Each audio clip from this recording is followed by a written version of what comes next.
this computer. Okay. Hi, I'm Cindy Vavasor, if y'all haven't met me. Y'all know me through email and through all that good stuff, but now y'all have me until you graduate, and I'm so excited. Michelle's coming. Michelle's coming. Oh, yay. Oh, here's Michelle. Hurry. Let me move my stuff back. We're very unorthodox. Sorry. I love it. Ashley and I say at work, every single time we see each other, we're all aboard the Hot Mess Express. We all have extremely young children, and we all love coffee. That works for me. Okay. All right. I got pins. Okay. Okay, y'all. Well, I'm recording this in case you need to go back.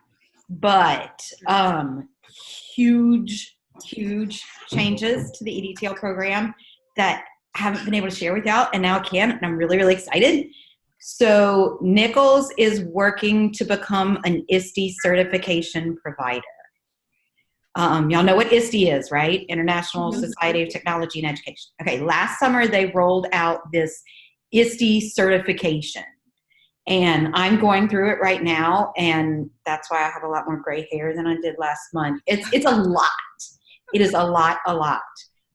But what I'm doing in trying to become the master's program, trying to become a provider, is everything that y'all do in the classes from here out can be put into the ISTE certification portfolio to become ISTE certified.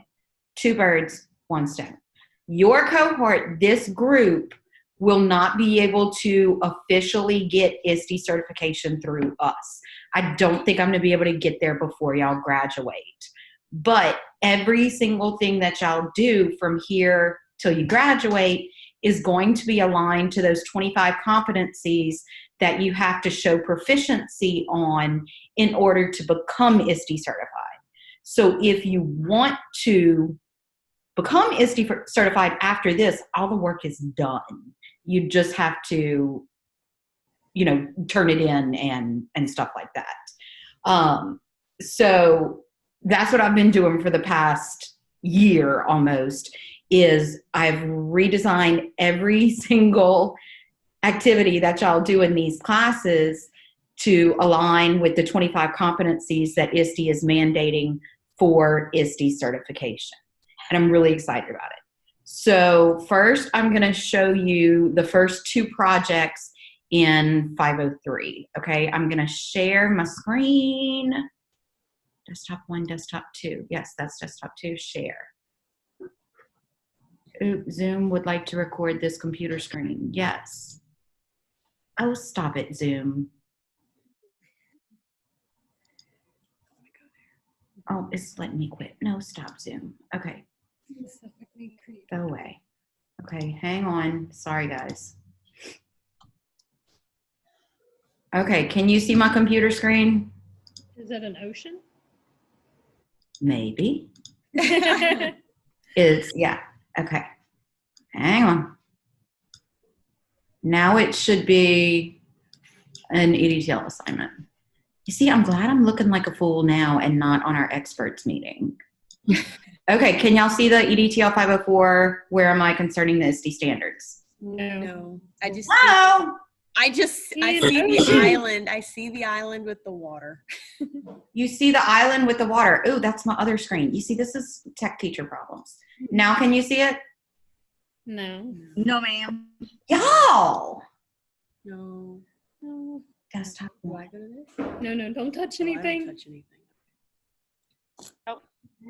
Looks different. Oh. There we go. Oh, wait. Hey, I was there. Go back. There you go.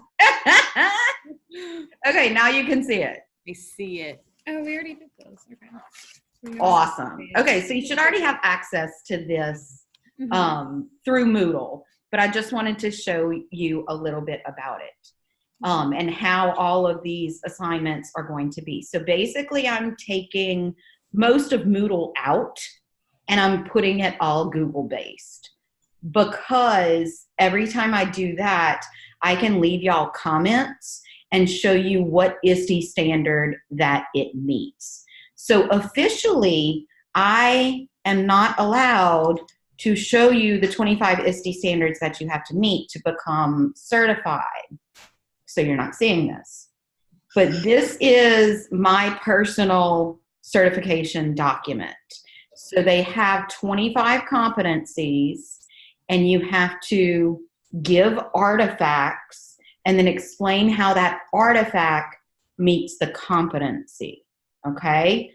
Little complicated, but I'm taking all of the legwork out of it for you. For example, here is your first project on ISTE standards. When you access this document, you will see that right here, you are meeting this ISTE standard. And right here, you are meeting this ISTE standard. Right here, you're meeting this ISTE standard. Isn't that cool?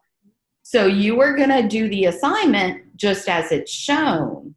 But on the back end, if you want to get ISTE certified, you're going to make a chart like this, and you will already have your 8 artifacts completed through the coursework, and you'll just have to fill in this chart.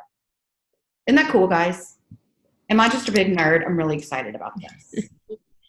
So the first project, what we're doing is I need you guys to figure out where you are on the ISTE standards based on your jobs. So most of you will be on the ISTE standards for educators. If I have any principals in here, might have some leaders, and then if I have anybody that wants to go into the coaching field, I have my coaches here.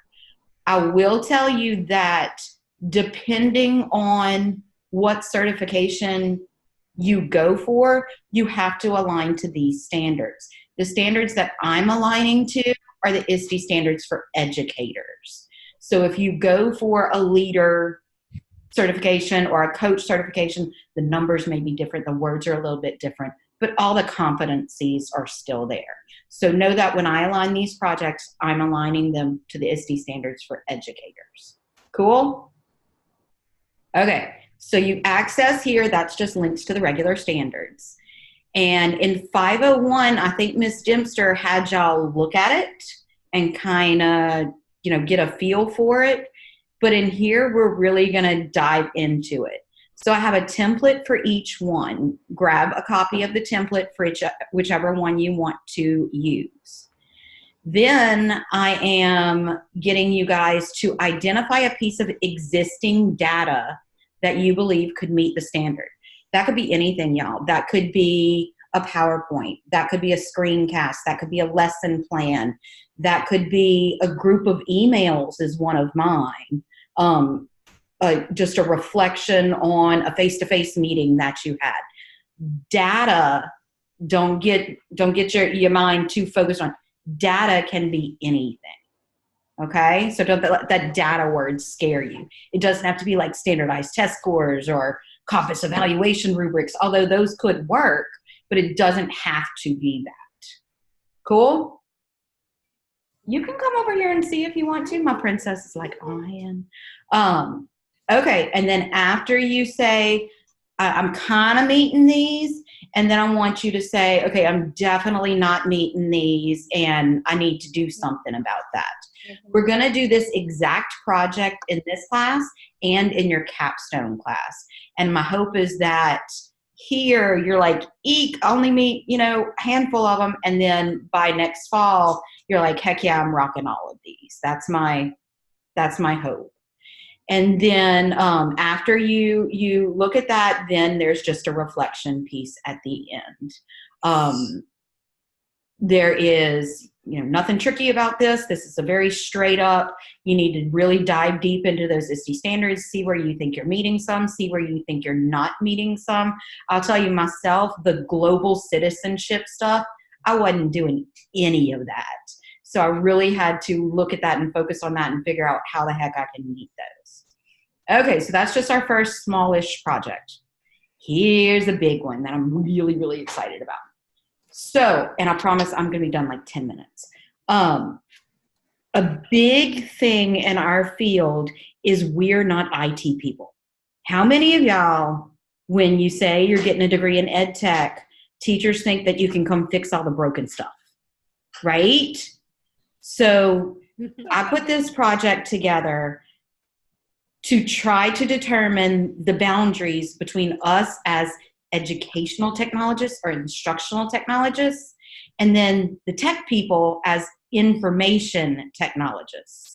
And what I've done is I've brought together 7 different professionals. Half of them are instructional technologists, half of them are information technologists. 2 of them do both of it. And we are going to have a Zoom meeting like this. I've been working with them for months. They're each going to present 5 minutes on a topic that they and I have discussed that we think will be beneficial to y'all. But then y'all are going to prepare questions beforehand and ask them back and forth things that are important to you. I know one of our own has just started a new job in the EdTech field. That can just be, it can be so mind-blowing if any of you do want to step out of the classroom into these newly created instructional technology jobs where they want you to be not only an instructional technologist and support your teachers that way, but also broke anything that's fixed. So that's the purpose of this. So y'all are going to look at some resources here. My dog's about to scream because my oldest is coming in the back door. I am going to create a screencast right here that is not created yet, but hopefully by this weekend it will. And then you are going to look at Louisiana's new tech plan here and say, okay, what are we doing right and what are we doing wrong? After that, I just want you to show me that you know a little bit about this topic now. I don't really care how you do that. You can do a screencast, you can do a memo, you can do an infographic. Y'all go for it, you're creative. Don't write me a 10-page paper. I love my recent Lauren Talbot, my recent graduate, love her to death, but she loved writing papers. So just vary them up a little bit. Choose how you want to show me that you did this work, however that is. Next, and y'all realize this project is like 6 weeks long. It's almost half of the class. So this is a big project. So don't get scared that this is like a week project.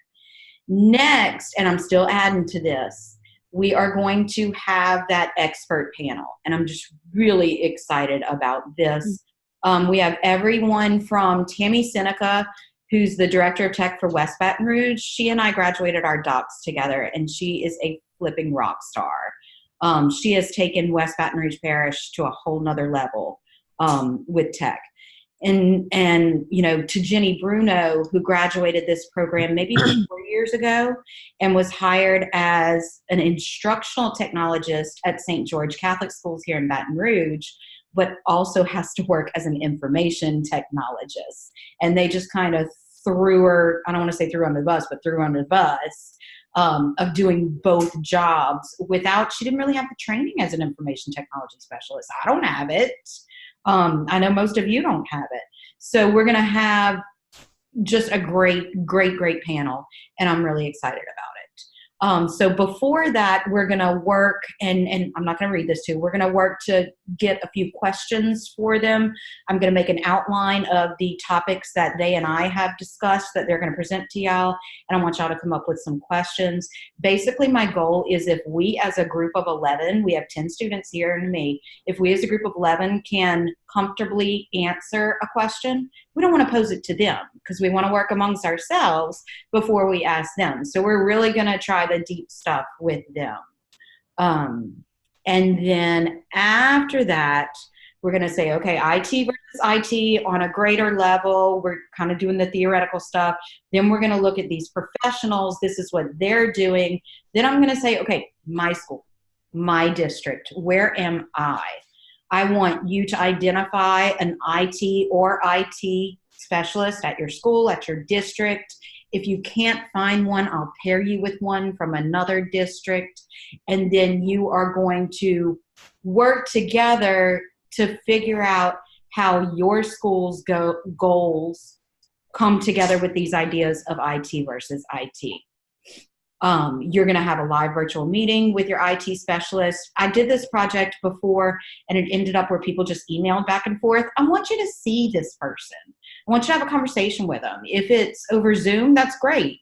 If it's over the phone, Okay. If you can sit down and have a cup of coffee with them, that would be even better. And then again, I'm going to give you a choice of how you want to show me that you did this. These, again, you don't have to pick A, B, C, or D. You can come up with something on your own.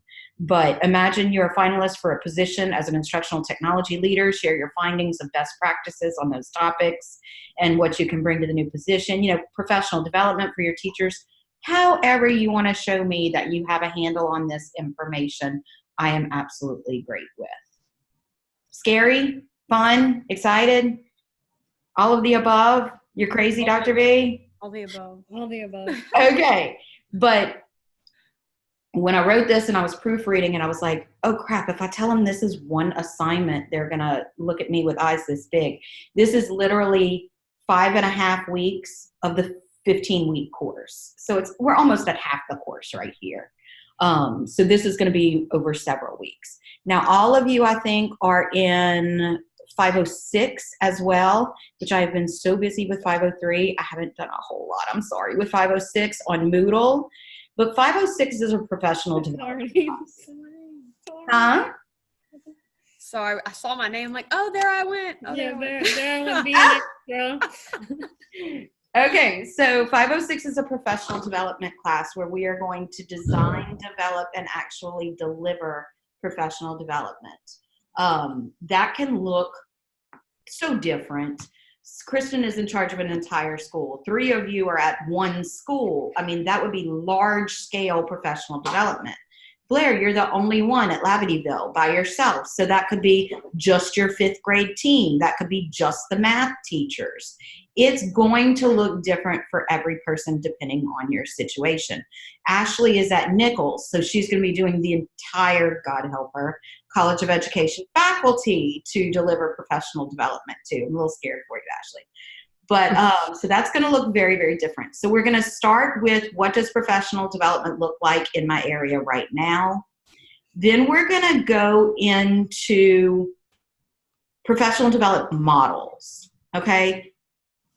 If professional development at your school is still a person coming in a computer lab and standing up at the front, we gotta change that, guys. We gotta change that. So we're gonna be looking at very different models, you know, flipped models, coaching models, one-on-one models, work study models, SAMR models, all kind of different stuff.